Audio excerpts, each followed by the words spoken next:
Hello എല്ലാവർക്കും നല്ലൊരു ദിവസം നേർന്നുകൊണ്ട് ഇന്നത്തെ മോർണിംഗ് വ്ളോഗിലേക്ക് എല്ലാവർക്കും സ്വാഗതം. ഇന്നത്തെ മോർണിംഗിലെ കുറച്ച് കാര്യങ്ങളാണ് കാണിക്കാൻ പോകുന്നത് കേട്ടോ.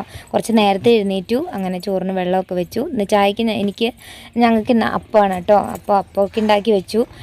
നല്ല സോഫ്റ്റ് അപ്പമായിരുന്നു കേട്ടോ. കുറേ നാളായി ഇങ്ങനെയൊന്ന് കിട്ടിയിട്ട്. എന്തായാലും അതിനേക്ക് വേണ്ടിയിട്ട് ചമ്മന്തിയാണ് ഞാനിവിടെ ഉണ്ടാക്കിയേക്കുന്നത്. കണ്ട കടുകൊന്നും കാണത്തില്ലായിരിക്കും. ഇവിടെ ഞാൻ കുറച്ച് കടുകൊക്കെ ഇട്ടിട്ടുള്ളൂ. പിന്നെ ഉച്ചത്തേക്ക് നമ്മൾ കുറച്ച് ഇടിഞ്ചക്ക ഇരിപ്പുണ്ടായിരുന്നു, അതും വെച്ചിട്ട് നല്ലൊരു തോരൻ അങ്ങോട്ട് വെച്ചു.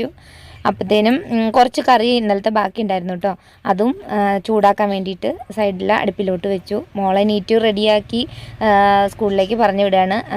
എക്സാമാണ്, 12 മണി വരെ ഉള്ളൂ. അപ്പോൾ കൂട്ടാനും പോകണം, അതിക്കുള്ളിൽ പണിയൊക്കെ തീർക്കണം. അങ്ങനെ തിരിച്ച് വന്ന് ചായ കുടിയൊക്കെ കഴിഞ്ഞ് വീണ്ടും അങ്കത്തട്ടിലേക്ക് കയറി കിളിമീൻ കറി ഉണ്ടാക്കി.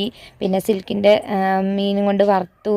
അങ്ങനെ കുറേ പാത്രങ്ങളൊക്കെ നിറഞ്ഞു കിടന്നു. അതൊക്കെ കഴുകി വൃത്തിയാക്കി കുളിച്ച് റെഡിയായി. 12 മണി ആവാറായി. ഞാൻ പോയിട്ട് വരാം. ടാറ്റാ. അടുത്ത വീഡിയോ